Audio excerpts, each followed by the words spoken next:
மக்களே வணக்கம். Welcome to cell voice over. இன்றைக்கி நம்ம சேனலில் ஜீனி மேக் அ விஷ் எபிசோட் 5 பார்க்க போகிறோம். ஏக்கா நேற்று வீடியோ போடல அப்படிங்கிற மாதிரி ஒரு கேள்வி வந்து எல்லாத்தோட மெயின்லி ஓடிட்டுருக்கும். ஸோ ஆக்சுவலி அதோட பதில் என்னென்னா, நேற்று கொஞ்சம் ஒர்க் ரொம்ப ஹெவியாக இருந்துச்சு. ஸோ ரெக்கார்ட் பண்ணுறதுக்கான டைமே கிடைக்கல. ஸோ அதனால தான் என்னால் போட முடியல. So I'm really sorry. இனிமேல் கரெக்டாக போட்டுறேன். ஸோ கட் பண்ண நம்ம ட்ராமாக்குள்ளே போகலாமா? அந்த லாஸ்ட் எபிசோட் என்ன இருந்துச்சுன்னா, ஹீரோனி வந்து அவளோட ஃபர்ஸ்ட்டு வரம் என்னன்னு கேட்டிருப்பா. இந்த தெருவில் வர ஃபஸ்ட்டு 5 பேர்த்தை செலக்ட் பண்ணி அவங்க யாராவது தனக்காக இல்லாமல் மற்றவங்களுக்காக வரம் கேட்டாங்கன்னா நான் தான் வின் பண்ணேன் அப்படிங்கிற மாதிரி ஒரு டீல் போட்டுருந்துருப்பா.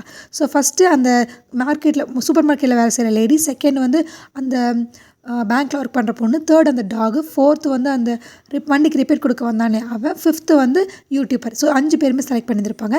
ஸோ பண்ணி முடிச்சுட்டு ஹீரோ சொல்லியிருப்பான், இந்த மாதிரி ஜீனிலே அதாவது பூதத்துலேயே வந்து நல்லவங்களும் இருக்காங்க கெட்டவங்களும் இருக்காங்க. அதில் நான் யார் தெரியுமா? நான் இருக்கிறதுலே ரொம்ப ரொம்ப கெட்ட பூதம் அப்படிங்கிற மாதிரி ஹீரோ சொல்லியிருப்பான். ஸோ இவ்வளோ சொன்னது கேட்ட பிறகு ஹீரோனி, நீ கெட்ட பூதமாக தான் எனக்கு என்ன வந்துச்சு, அதனால நான் ஒன்றும் பயந்துக்க மாட்டேன்டா அப்படிங்கிற மாதிரி ஒரு லுக்லேயே ஹீரோனியை வந்து ஹீரோவை பார்த்து மறைச்சிட்டே இருப்பாள். ஸோ கட் பண்ணால் அப்படியே ஒரு சின்ன ஒரு ஃப்ளாஷ்பேக்மாக கட்டுறாங்க.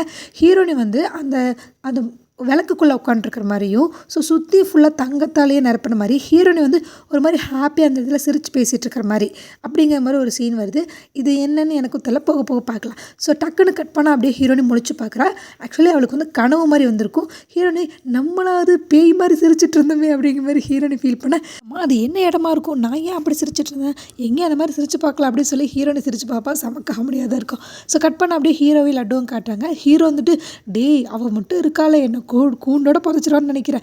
ஹீரோனி சும்மாவே ஒரு மாதிரி லூஸ் மாதிரி தான்டா. அவன் முதல் வாரத்தை கேட்டுட்டா. பட் ஆனால் அந்த முதல் வாரம் கூட அவளுக்காக கேட்கவே இல்லை. இன்னும் 2 வாரம் மட்டும் அவளுக்காக இல்லாமல் வேறு யாருக்காவது கேட்டால் அவ்வளோதான், நான் சோழி முடிஞ்சு. அந்த கடவுள் வந்து என்னை திருப்பி ஏதாவது ஜெயிலில் பிடிச்சி அடைச்சிருவாரு.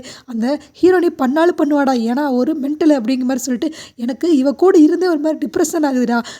என்னோட லைஃப்பில் இப்படி ஒரு சோதனை நான் எதிர்பார்க்கவே இல்லை அப்படிங்கிற மாதிரி ஹீரோ புலம்பிட்டு, நான் ரொம்ப கஷ்டமாக இருக்குது, எனக்கு டிப்ரெஷன் ஆகுது, கம்முன்னு நான் என்னோட பறக்கும் கம்பளத்தை எடுத்துகிட்டு நான் கொஞ்சம் போய் எங்கேயும் ஊர் சுற்றிட்டு வரேன் அப்படின்னு சொல்லிட்டு அவன் வந்து அந்த விளக்குக்குள்ளே போய் அவனோட பறக்கும் கம்பளை இருக்கல அதை எடுத்துகிட்டு போவான். ஸோ போகும்போது அந்த பாட்டிமா இருப்பாங்களா, அவங்க வந்துட்டு எங்கடா போகிற அப்படின்னு சொல்லி கேட்க, ஏன் உன் பேத்து கூட இருந்தால் இன்னும் கொஞ்சம் நான் பைத்தியமாயிருவேன் போல பாட்டி, அதனால தான் கொஞ்சம் நேரம் நிம்மதி தேடி எங்கேயாவது வெளியில் போகலாம் அப்படின்னு சொல்லி போகிறேன் அப்படின்னு சொல்லிட்டு, அம்மா நீ என்ன பண்ணிகிட்ருக்க அப்படின்னு சொல்லி கேட்க, நான் நல்லா சமைச்சிட்ருக்கேன் அப்படின்னு சொல்லிட்டு, அப்படியா நீ சமைச்சா ரொம்ப நல்லாயிருக்கும், நான் எடுத்துகிட்டு போகிறேன் பாட்டி அப்படின்னு சொல்லிட்டு போகும்போது ஒரு குண்டான இருக்கிற சாப்பாடை எடுத்துகிட்டு போயிடுவான்.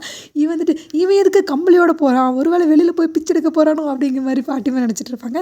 ஸோ கட் பண்ண அப்படியே ஹீரோ வந்து அந்த வானத்தில் கம்பளியில் பறந்துட்டு அப்படியே அங்கே பாட்டிமாவோட சாப்பாடை கொண்டு வந்துருப்பாள், அதை எடுத்து நல்லா ஜம்முன்னு உட்காந்து சாப்பிட்டே போயிட்டுருப்பான். ஸோ கரெக்டாக அந்த இடத்துல 2 ஜெட்டை வந்து ஹீரோவை வந்து லாக் பண்ணிவிடும். யாரோ ஒரு ஆள் புதுசாக வித்தியாசமாக நம்ம ஊருக்குள்ளே வந்துட்டாங்க அப்படின்னு சொல்லிட்டு அந்த பக்கம் 2 ஜெட்டை வந்து ஃபாலோ பண்ணிட்டே வந்தாங்கன்னா அது நம்ம ஹீரோ தான், வேறு யாரும் கிடையாது. ஸோ அவங்க வந்துட்டு வினோதமாக யாரோ வந்து ஒரு மாதிரி ஒரு துணியில் உட்காந்து பறந்து போயிட்டுருக்காங்க அப்படிங்கிற மாதிரி சொல்லிட்டே இருப்பாங்க. ஸோ அவங்க வந்து கொரியன் நாட்டோட பெரிய இராணுவ வீரர். ஸோ அதனால் இங்கே இருக்க இன்ஃபர்மேஷன்லாம் கொடுத்துட்ருக்கா. அவனை வந்து ஒரு சுட்டு கொண்டுடுங்க அப்படிங்கிற மாதிரி சொன்னேன்னா, இங்கே கூட என்ன நிம்மதியாக கொடுக்க மாட்டீங்களாடா அப்படின்னு சொல்லிட்டு ஹீரோ அங்கேருந்து எஸ்ஐ கொடுக்கணும்னு ஓடிடலாம். ஆக்சுவலி இப்படி அவன் வானத்தில் வித்த காட்டினது எல்லாமே அப்பே கரண்ட்டாக நியூஸில் வந்திருக்கும். ஸோ ஹீரோனி அதை பார்த்துட்டு இருப்பாளா, இவன் உள்ளே போன நைட் கரெக்டாக ஹீரோனி பார்த்துட்டு இவன் கம்முனே இருக்க மாட்டான் போல், ஏதாவது ஒரு பிரச்சனையிலே மாட்டிக்கிறான், கம்முன்னு இல்லாமல் என்னையும் மாட்டி விட்டுருவான் போல், இந்த நாய்க்கு எதுக்கு தேவையில்லாத வேலை அப்படின்னு சொல்லிட்டு இருக்க. கரெக்டாக நியூஸில் சொல்கிறாங்க, இந்த மாதிரி சைனாலேருந்து கொரியாவுக்கு யாரோ வந்திருக்காங்க அப்படிங்கிற மாதிரி, ரகசிய தூதுவளர் யாரோ வந்திருக்காங்க அப்படிங்கிற மாதிரி சொன்னோன்னே ஹீரோனிக்கு செம்ம டென்ஷன் ஆகிட்டு, ஒழுங்காக மரியாதை உன்னால் வீட்டில் இருக்க முடியாதா, இப்போ எதுக்கு தேவையில்லாமல் 2 நாட்டுக்கு நடுவில் பிரச்சனையை உருவாக்கிட்டு இருக்க, நீ எந்த மாதிரி ஜாலியாக ஊர் சுற்ற தான் போனேன், ஆனால் ஊருக்குள்ளே கலவரமே ஆகுதுடா, மரியாதையாக வாழை சுருட்டி நீங்க ஏறு அப்படின்னு சொல்லியிருப்பாங்க. கரெக்டாக அந்த இடத்துக்கு லட்டு வந்திருப்பான். அதாவது லட்டு வந்து இந்த ஒர்க் ஷாப்பில் வந்து அது கிளினிக் ஒர்க்கராக வந்து ஜாயின் பண்ணியிருப்பான். ஸோ ஹீரோ பார்த்துட்டு நம்ம 2 பேரும் தெரிஞ்சுக்க காட்டிக்கூடாது அப்படிங்கிற மாதிரி ஹீரோ சொல்ல, ஸோ இவனுக்கு 2 பேரும் இப்படி சைக்கிளே பேசிகிட்டு இருக்கிறத வச்சு ஹீரோனி கண்டுபிடிச்சிடா. என்ன உங்கள் 2த்துக்கும் ஆல்ரெடி தெரியுமா அப்படிங்கிற மாதிரி ஹீரோனி கேட்க, இவனுக்கு 2 மாற்றி திருன்னு முழிச்சுக்கிறானுங்க. சரி நீங்கள் தெரியுமோ தெரியாதா என்னமோ பண்ணி தொலைங்க, ஆனால் ஒன்று என்னை மட்டும் தொந்தரவு பண்ணிங்க அவ்வளோதான், 2 பேர்த்தையும் சாவடிச்சிருவேன் அப்படிங்கிற மாதிரி ஹீரோனி மிரட்ட, ஹீரோவும் சரி அப்படின்னு சொல்லிட்டு 2 பேரும் அங்கேருந்து குடுகுடு ஓடியாந்துறாங்க. வந்தவன் ஹீரோ வந்துட்டு, பார்த்தியா இப்படி தான் இந்த லூசு கிட்ட வந்து நான் மாட்டிட்டு முழிச்சிட்ருக்கேன் அப்படிங்கிற மாதிரி சொல்லியிருப்பான்.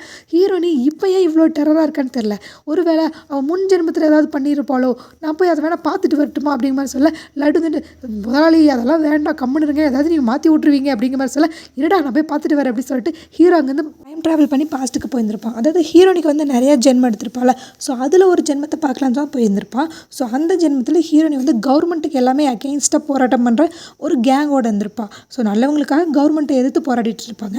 ஸோ கரெக்டாக ஹீரோ போய், ஹீரோனி இந்த மாதிரி உனக்கு என்ன தெரியுதா அப்படின்னு சொல்லி கேட்க, முதல்ல நீ யாரா எங்கேருந்து வந்த அப்படின்னு சொல்லி ஹீரோயினி கேட்க அப்போ கரெக்டாக அந்த சுற்று வட்டாரத்தில் கவர்மெண்ட்லாம் வந்து சொத்து போட்டுடுறாங்க.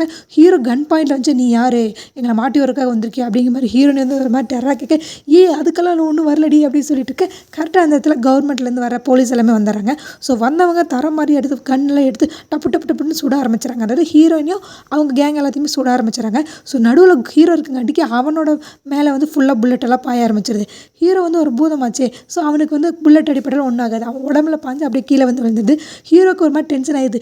இதுக்கட என்ன சொல்கிறீங்க அப்படின்னு சொல்லிட்டு ஹீரோ ஒரு கட்டத்துக்கு இப்போ என்ன பண்ணுறான், திருப்பி அந்த குண்டை வாங்கி அவங்க மேலே வீசிடுறான். ஸோ அதாவது கன்னோட புல்லட் எல்லாம் இருக்குதுல்ல, அதை திருப்பி அவங்க மேலே பட்டோன்னா அவங்கள டப்பு டப்புன்னு விழுந்து செத்து போயிடுறாங்க. ஹீரோ வந்துட்டு ஐயோ மன்னிச்சுக்கோங்க, இந்த மாதிரி இது பட்டா செத்து போயிருங்கன்னு எனக்கு தெரியாமல் பண்ணிட்டேன், சாரிங்க அப்படின்னு சொல்லிட்டு இருப்பான். அப்போ கரெக்டாக ஹீரோனி கொடுக்குன்னு ஓடிடுவாளா. ஸோ அவளை பிடிக்கலான்னு சொல்லி இவன் பின்னாடியே போயிட்டுருக்க அந்த பக்கமும் போலீஸ் ஆஃபீஸர் வந்திருப்பாங்க. ஸோ திருப்பி மடிக்காமல் ஹீரோவையே பாயிண்ட் ஆஃப் பண்ணி தெரியாமல் சுட்டுருவாங்க. ஹீரோக்கு செம்ம டென்ஷனாக இருக்கும். என்னடா ஆகுது அப்படின்னு சொல்லிட்டு நான் இங்கேருந்து முதல்ல கிளம்புறேன், இந்த ஜென்மமே சரியில்லை அப்படின்னு சொல்லிட்டு ஹீரோ அங்கேருந்து கிளம்பி மறைஞ்சு போயிருப்பான். கட் பண்ணால் ஹீரோ வந்து ஒரு ஹிஸ்டாரிக்கல் டைமில் எனக்கு தான் போயிருந்திருப்பான். ஸோ அந்த டைமில் வந்து ஹீரோனி வந்து ஒரு தூதுவலாட்டம் இருந்திருப்பான். அதாவது ஒரு நாட்டோட செய்தியை கொண்டு வந்து இன்னொரு ராஜா கிட்ட சொல்லுவாங்கள்ல, அந்த மாதிரி ஒரு ஒர்க் பண்ணிட்டு இருந்திருப்பாள். ஸோ கரெக்டாக இந்த மாதிரி செய்தியை கொண்டு வந்து கொடுத்துட்டு அரசர் படிச்சுட்டு இருக்கும்போது ஹீரோனி வந்து அங்கே மண்டி போட்டு தான் இருக்கணும். ஸோ மண்டி போட்டுக்கு அந்த மாதிரி செய்தியெல்லாம் கொண்டு வந்து கொடுத்துருப்பாள். ஸோ இப்படி அவங்க அந்த செய்தி படிச்சுட்டு இருக்கும்போது ஹீரோயினுக்கு பக்கத்தாலே ஹீரோ வந்து உட்காந்துட்டு ஹீரோயினி இந்த மாதிரி நான் தான் பூதம் என்னோடக்கு தெரியுதா அப்படின்னு சொல்லி கேட்க யாரா நீ அப்படிங்கிற மாதிரி ஹீரோயினி பயந்துறா. ஸோ ஹீரோ சொல்கிறான் இந்த மாதிரி நான் உன் கண்ணுக்கு மட்டும் தான் தெரிவேன், ஏன்னா நான் இந்த கிளிப் போட்டிருக்கனால அப்படின்னு சொல்லிட்டு இருக்க ஹீரோயினி சுற்றி இருக்கவங்க எல்லாத்துக்குமே ஏதோ சவுண்டு கேட்குது அப்படின்னு கண்டுபிடிச்சாங்க. ஹீரோயினி ஒரு கட்டத்துக்கு அப்புறம் அந்த கிளிப்பை வந்து டக்குன்னு ஹீரோ தலையிலேருந்து எடுத்து விட்டுறாளா. ஸோ அவன் அங்கே இருக்கிறது எல்லாத்துக்குமே தெரிஞ்சு போயிடுது. ஸோ அந்த ராஜா வந்துட்டு அம்மா நீ யாரோ புதுசாக திடுக்குன்னு வந்திருக்க அப்படின்னு சொல்லிட்டு மன்னர்களை அவனை பிடிச்சி கொண்டு போய் முதல்ல ஜெயில் அடிங்க, அவனை கழுத்து வெட்டிருங்க அப்படிங்கிற மாதிரி ராஜா ஒரு கொடூரமான தண்டனை கொடுத்துறாரு. ஸோ கட் பண்ண அப்படியே ப்ரெஷரில் காட்டுறாங்க. ஹீரோயினிக்கு அந்த ரேடியோவில் வந்து ஒரு நியூஸ் பாஸ் ஆகிட்டுருக்கு. இந்த மாதிரி ஹிஸ்டாரிக்கல் டைம் லைனில் ஒரு புதுசாக ஒருத்த வந்து மாட்டினால தூதுவர் கூட வந்தான்ல, ஸோ அவனை வந்து ஒரு 3 நாள் வச்சு நல்லாவே டார்ச்சர் பண்ணிக்கிறாங்க, அதாவது கழுத்தை வெட்டுருக்கு. ஆனால் அந்த 3 நாள் கழிச்சு அவன் எங்கேயும் மறைஞ்சு போயிட்டான். ஸோ அது எப்படிங்கிறத வந்து இத்தனை வருஷம் கழிச்சு இன்னுமே புதிராகவே இருக்குது அப்படிங்கிற மாதிரி அவன் போய் மாற்றிட்டு வந்தங்காட்டிக்கு இப்போ வந்து ப்ரெசென்ட்ல எல்லாமே மாறி போயிடுச்சு. ஸோ ஹீரோ வந்து நிற்கிறவன் அவன் காலத்தில் ஒரு மாதிரி பெண்டாகி வந்து நிற்கிறானா. ஸோ ஹீரோயினி பார்த்துல கண்டுபிடிச்சிருவா. கம்முனே இருக்க முடியாது, இதுக்கிட்ட தேவையில்லாமல் போய் பின்னாடி இருக்கிற பாஸ்டெல்லாம் கன்ஃபியூஸ் பண்ணி விட்டுட்டு இருக்கேன், உங்ககிட்ட ஒரு வேலை கொடுத்து உருப்படியாக கூட பண்ண முடியாதா, தேவையில்லாமல் இதுக்கு குட்டையை குழப்பிட்டு இருக்கேன், சரி உங்ககிட்ட நான் ஒரு வரம் கேட்டுங்களா, முதல்ல அதை நிறைவேற்றினியா அப்படின்னு சொல்லி கேட்க ஹீரோ வந்துட்டு இங்கே பாரு நீ சொன்ன மாதிரிலாம் அவங்க ஒன்றும் வரலாம் கொடுக்க முடியாது, முதல்ல அவங்க 5 பேத்துக்கு தேவை வரணும், அப்போ தான் நான் போய் இதெல்லாம் பண்ண முடியும், விஷயத்துக்கெல்லாம் பண்ண முடியாது அப்படின்னு சொல்லிட்டு இருக்கேன். அப்போ தான் ஹீரோனிக்கு ஞாபகம் வருது, ஆமாம் நான் வந்து விளையாட்டுத்தனமாக 5 பேத்துக்கு வரம் கொடுன்னு சொல்லிட்டேன், அதனால அவங்க ஃப்யூச்சர் ஏதாவது பாதிக்கப்படுமா அப்படின்னு சொல்லி கேட்க ஹீரோ வந்துட்டு நான் சொல்கிறேன் அப்படின்னு சொல்லிட்டு ஒரு பெரிய பில்டிங் கிட்ட கூட்டிகிட்டு போயிருந்திருப்பா. ஸோ கூட்டிகிட்டு போனவன் இங்கே எதுக்குடா கூப்பிட்டு வந்த அப்படின்னு சொல்ல நீ கேட்டில அந்த பாஸ்டில் தான் மாறுமானு. ஸோ அதில் வந்து ஒரு பென் ஒன்று இருக்குது, அந்த பெண்ணில் எழுதுனோம்னா ஃப்யூச்சர் வந்து நல்லாவே நமக்கு தெரியும், ஸோ அந்த பெண்ணை பார்க்க தான் நம்ம கண்டுபிடிக்க தான் இப்போ வந்திருக்கோம் அப்படின்னு சொல்லியிருப்பா. சரிடா அதுக்கு இங்கே எதுக்குடா வந்தேன் அப்படின்னு சொல்லி ஹீரோனி கேட்க அப்போ கரெக்டாக அந்த இடத்துக்கு ஹயோன் வரான். ஹயோன் யாருன்னா ஹீரோட தம்பி, லாஸ்ட் எபிசோடில் சொல்லியிருந்தேன். அது மட்டும் இல்லாமல் அவன் ஒரு ஏஞ்சல் வேறு, இந்த பூதங்களெல்லாம் பிடிக்கிற ஒர்க் தான் பண்ணிட்டு இருப்பான். ஸோ கரெக்டாக அவனோட பில்டிங்கில் தான் ஹீரோனி 2 பேருமே நின்று பேசிகிட்டு இருப்பாங்க. ஒரு கட்டத்தில் ஹீரோ என்ன பண்ணுவான், ஹீரோனை பிடிச்சி பில்டிங்லேருந்து தள்ளி விட்டுருவான். ஹீரோனை அடப்பாவி அப்படின்னு சொல்லிட்டு ஹீரோனை கீழே விழுக ஹயோன் வந்து ஒரு ஏஞ்சல் தானே, ஸோ காப்பாற்றி ஆகணும். ஸோ அவனும் அங்கே வந்து குடுகுடுன்னு ஓடியாந்து அவன் கீழே விழுவான். ஹயோனுக்கு வந்து விங்ஸ் எல்லாம் இருக்குது, அதாவது ரெக்கையெல்லாம் இருக்குது. ஸோ அந்த ரெக்கையை விரிச்சுக்கிட்டு வந்து கீழே பறந்து வந்து ஹீரோனை காப்பாற்றுவா. ஸோ ஹீரோனி ஒரு பக்கம் கத்த, இந்த பக்கம் ஹயோன் அவனுமே கத்த ஆரம்பிச்சிடான். ஸோ ஒருவேளை 2 பேரும் கீழே லேண்ட் ஆன பிறகு ஹீரோனி கேட்குற நான் தான் கீழே விழுந்துட்டு செத்து போயிடுவேன்னு சொல்லி பயத்தில் கத்துறேன், உனக்கு என்னடா நீ தான் பெரிய ஏஞ்சல் ஆச்சு, நீ எதுக்கடா கத்துனேன் அப்படின்னு சொல்லி கேட்க அதுவா நான் ரொம்ப நாள் ஆச்சு பறந்து, அதனால தான் ஒரு மாதிரி ஆயிடுச்சா, அதனால தான் பயத்தில் கத்திட்டேன் அப்படிங்கிற மாதிரி சொல்லுவாள். ஸோ இப்படி அவன் சொல்லிகிட்டே இருக்கும்போது ஹீரோயின் என்ன பண்ணுவாள், டக்குன்னு அவனோட முடி, அதாவது அவனோட ரெக்கையிலேருந்து ஒரு ரெக்கையை மட்டும் டக்குன்னு பிச்சுட்டு குடுகுடுன்னு ஓடிடுவாங்க இருந்து. ஸோ வந்துட்டு இவன் எதுக்கு என்னோட ரெக்கையை பிடுங்கினா, ஸோ அன்னைக்கு இந்த மாதிரி தான் ஹீரோ அனுப்பிவிட்டு யாரும் என் ரெக்கையை பிடுங்கினாங்க, ஸோ திருப்பி இப்போ பிடுங்கியிருக்காங்க அப்படின்னு சொல்லிட்டு ஹயோனுக்கு இது வரைக்குமே எதுக்கு தான் ரெக்கையை பிடுங்கினாங்கன்னு தெரியாது. கரெக்டாக ஹீரோ மேலேருந்து கீழே இங்கே வந்து டே தம்பி எப்பரா இருக்க, நல்லா இருக்க போல அப்படின்னு சொல்லி கேட்க ஹயோன் வந்துட்டு நான் நல்லா இருக்கேன், நீ எப்போ வெளியில் வந்த அப்படின்னு சொல்லி இவன் கேட்கும். அதுக்கு திருப்பி ஹீரோ வந்துட்டு நீ நல்லா இருக்கேன்னு பார்த்தாலே தெரியுது, ரொம்ப செழிப்பாக தான் இருக்க, புதிய பில்டிங்கு வீடு அது இதுன்னு நல்லா சொத்து பத்தோட ஜம்முன்னு வாழ்கிற போல் அப்படிங்கிற மாதிரி ஹீரோ கேட்க அதெல்லாம் ஒன்றும் இல்லை, அதெல்லாமே நான் கஷ்டப்பட்டு சம்பாதிச்சு அப்படிங்கிற மாதிரி அவனோட ஹயான் தம்பி வந்து சொல்லியிருப்பான். ஸோ இப்படி 2 பேருமே பேசிகிட்டு இருக்க ஒரு கட்டத்துக்கு அப்புறம் யார் ஃபஸ்ட்டு மேலே போகிறாங்க அப்படிங்கிற மாதிரி ஒரு சின்ன காம்படிஷன் வைப்பாங்க. ஸோ ஹயானுக்கு ரெக்கை இருக்கல, அவன் டக்குன்னு மேலே ஏறி போயிடறான். ஸோ போயிட்டு வருவானான்னு பார்த்துட்டு இருக்க ஹீரோ சும்மா ஒன்றும் கிடையாமல் அந்த பில்டிங் ஃபுல்லாகவே ஹயானோடது. ஸோ ஒவ்வொரு பில்டிங்காக டப்பு டப்பு டப்புன்னு எல்லாத்தையும் உடச்சிரிஞ்சிட்டு மேலே போய் நிற்பான். ஸோ நின்னோடனே ஹை இருந்துட்டு, டேய் இந்த பில்டிங் எவ்வளோ காசு தெரியுமா, ஈஸியாக உடச்சிட்டேன், இது கட்டுறதுக்கு எவ்வளோ கஷ்டப்பட்டு தெரியுமா அப்படிங்கிற மாதிரி சொல்லிட்டுருக்கேன். டேய் நான் வந்ததே உன்னை ஒரு வழியை காலி பண்ணுறதுக்கு தான், நீ என் தம்பியாக இருக்கலாம், ஆனால் உன்னை நான் டார்ச்சர் பண்ணுறதுல எனக்கு அவ்வளோ ஒரு சந்தோஷம் இருக்குடா. ஸோ இதை உன்னோட காசில் தானே பண்ணேன், ஸோ திருப்பி ரெடி பண்ணிக்கோ அப்படின்னு சொல்லிட்டு ஹீரோ, சரி நான் அப்புறமேல் வந்து உன்னை டார்ச்சர் பண்ணுறேன் அப்படின்னு சொல்லிட்டு அவன் அங்கேருந்து கொடுக்கணும் ஓடிறான். ஸோ அந்த ரக்கையை பிச்சுட்டு போனால ஹீரோனி, இது உண்மையா இல்லையா அப்படின்னு சொல்லிட்டு கண்டுபிடிக்கலாம் அப்படின்னு சொல்லிட்டு இவன் பேனை எடுத்து இந்த மாதிரி என்னோட பேர் வந்து ஹீரோனி அப்படின்னு சொல்லி எழுத, ஆமாம் அது கரெக்டு அப்படிங்கிற மாதிரி அந்த பேனால் ரிஃப்ளெக்ஷன் வருது. ஸோ செகண்ட் ஹாஃப் வந்து இந்த மாதிரி ஹீரோ வந்து ஒரு அழகானவன் அப்படின்னு சொல்லி எழுதுவான். ஸோ அதுக்கு அந்த புக் அந்த பேனாலேருந்து வர இங்க் என்ன சொல்லும், ஹீரோ வந்து அழகானவங்க கிட்ட ரொம்ப பேரழக அப்படிங்கிற மாதிரி ஒரு டைலாக் வரும். ஹீரோனை அதை பார்த்துட்டு அவன் நான் பேரழகனா சான்ஸே இல்லை போய் சொல்லுது அப்படின்ட்டு இருக்கேன். சரி திருப்பி வந்துட்டு என் பாட்டிக்கு நான் வந்து ரொம்ப தொந்தரவாக இருக்கேன் அப்படிங்கிற மாதிரி எழுதியிருந்துப்பா. ஸோ அதுக்கு அந்த மந்திர பேனா என்ன சொல்லியிருக்கோம், இல்லை உன்னோட பாட்டியோட பலமே நீ தான் அப்படிங்கிற மாதிரி எழுதியிருக்கோம். ஸோ ஹீரோனுக்கு இதை பார்த்தோன்னா என்ன இப்படி வருது, ஒரு வேளை இருக்குமோ அப்படிங்கிற மாதிரி ஒரு மாதிரி கன்ஃபியூஸ் ஆயிடுவா. ஸோ கரெக்டாக அப்போ அந்த பாட்டி வந்து ஏதோ ஸ்நாக்ஸ் கொடுக்கலான்னு சொல்லி வராங்க. ஸோ அப்போ அவங்க பாட்டி கிட்ட வந்துட்டு, பாட்டி நான் சின்ன வயசுலேருந்து உன்னை ரொம்ப நான் கொடுமைப்படுத்திட்டேன்ல, என்னால் நீ நிறைய கஷ்டப்பட்டுட்ட, நான் உனக்கு டார்ச்சர்லாம் இருக்கணும் அப்படின்னு சொல்லி கேட்க அவங்க பாட்டி வந்துட்டு, அப்படியெல்லாம் ஒன்றும் கிடையாது, இங்கே பாரு தெரிஞ்சுக்கோ, நீ தான் என்னோட பவர்ஃபுல்லே, நீ தான் என்னோட பலம், நீ என்றைக்குமே எனக்கு பாரமாக இருந்ததில்லை, நீ என்னோட பலம் அப்படின்னு சொல்லியிருந்திருப்பாங்க. ஸோ அப்போ தான் ஹீரோனிக்கு கன்ஃபார்ம் ஆகுது, ஓகே இந்த பேனா உண்மை மட்டும்தான் சொல்லுது அப்படிங்கிற மாதிரி ஹீரோனிக்கு கன்ஃபார்ம் ஆகுது. ஸோ கட் பண்ணால் அப்படி ஊர் பிரசிடெண்ட்டை கட்டுறாங்க. அதாவது ஹீரோ வந்து அந்த மூக்கு வரிசைந்திருப்பான்ல, ஸோ அந்த அதிர்ச்சியிலேருந்து இன்னுமே தெளிஞ்சிருக்க மாட்டான். எதுக்கு அவன் என்ன இப்படி பண்ணான், நான் ஒரு பையன் என்கிட்ட ஏன் இப்படி பண்ணான் அப்படின்னு சொல்லிட்டு இவன் ஒரு மாதிரி ஷாக்கில் உட்காந்துருக்கேன். அவங்க ஒய்ஃப் வந்து டமால்னு வந்து அடிச்சிருப்பாங்க.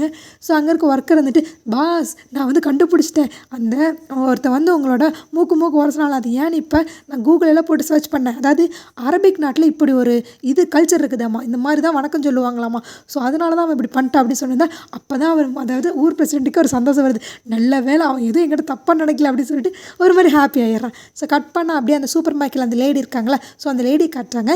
அங்கே எல்லாமே மீட்டிங் போட்டுட்ருக்கா. அங்கே ஒரு பொண்ணு வந்து மேனேஜர் போஸ்டிங் இருக்குது.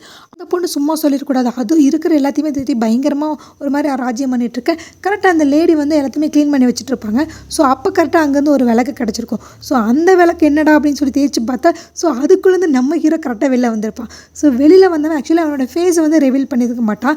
ஒரு கோல்டன் கலர் ஷேடோ மாதிரி ஒரு மாதிரி வந்து இந்த மாதிரி நான் தான் பூதம், உங்களுக்கு என்ன வர வேணும்னா கேளுங்க, நான் அதை உங்களுக்கு நிறைவேற்றுவேன். ஸோ முதல் 3 வாரம் நீங்கள் என்ன கேட்டாலும் நான் உங்களுக்காக பண்ணுவேன் அப்படிங்கிற மாதிரி ஹீரோ சொல்ல, ஸோ இதை கேட்குற அந்த ஆன்ட்டிக்கு வந்துட்டு இது என்ன உண்மைதானா நடக்குமா அப்படிங்கிற மாதிரி ஒரு மாதிரி டவுட்லேயே பார்க்குறாங்க. ஸோ கட் பண்ண அப்படியே நம்ம ஹீரோ போய் நம்ம ஹீரோனி கிட்ட இந்த மாதிரி அந்த முதல் லேடி வந்து வரம் கேட்டுட்டாங்க.